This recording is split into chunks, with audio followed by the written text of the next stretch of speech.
हाथों में समाजवादी पार्टी के झंडे लिए मोटरसाइकिल पर सवार समाजवादी पार्टी के कार्यकर्ता और बीच में चलती फॉर्च्यूनर कार, आगे और पीछे नारों के साथ समाजवादी जिंदाबाद, नेताजी जिंदाबाद के नारे लग रहे हैं। जो शख्स इस मोटरसाइकिल रैली के बीच चलती फॉर्च्यूनर कार में सवार है, उस शख्स का नाम आशू मलिक है।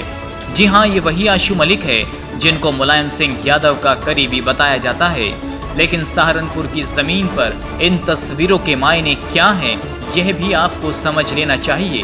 और मूल रूप से मुरादनगर गाजियाबाद के रहने वाले आशू मलिक सहारनपुर में अपनी सियासी जमीन को टटोलने की आखिर कोशिश क्यों कर रहे हैं। कहा जा रहा है कि आशू मलिक सहारनपुर की देहात विधानसभा सीट से दावेदारी कर रहे हैं, इसलिए आशू मलिक पिछले कुछ महीनों से सहारनपुर में डेरा जमाए हुए हैं।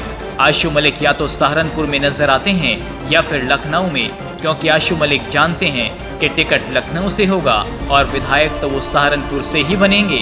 लेकिन ऐसा क्या है कि आशू मलिक अपना जिला छोड़कर सहारनपुर में अपना राजनीतिक भविष्य तलाश करने में जुट गए हैं। इसके पीछे की वजह भी आपको बताएंगे।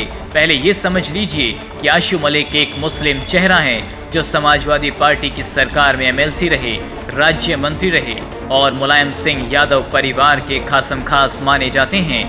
आशू मलिक मुस्लिम समाज की तेली बिरादरी से आते हैं, जिनकी सहारनपुर देहात विधानसभा सीट पर अच्छी खासी संख्या मानी जाती है। सहारनपुर देहात पर अगर मुस्लिमों की बात की जाए तो लगभग 1,40,000 के आसपास मुस्लिमों की आबादी है, जिसमें से जानकार बताते हैं कि लगभग 60 से 70 हजार यहाँ मुस्लिम तेली बिरादरी के वोटर हैं। तो क्या इसी वोट बैंक के सहारे आशू मलिक अपनी राजनीति की नैया पार लगाना चाहते हैं? मौजूदा दौर में मसूद अख्तर यहाँ से विधायक हैं। मसूद अख्तर की माने तो कांग्रेस ने उनको देहात से फिर अपना उम्मीदवार बना दिया है। मसूद अख्तर गाड़ा बिरादरी से आते हैं, जिनकी सीट पर 40 से 50 हजार के बीच संख्या बताई जाती है।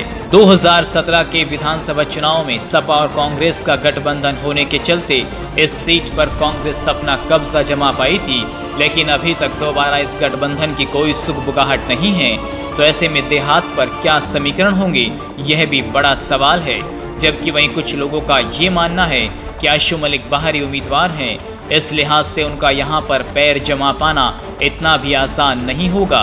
वैसे आशू मलिक की सक्रियता ने जिले के समाजवादियों और बड़े मुस्लिम नेताओं की नींद जरूर उड़ा रखी है।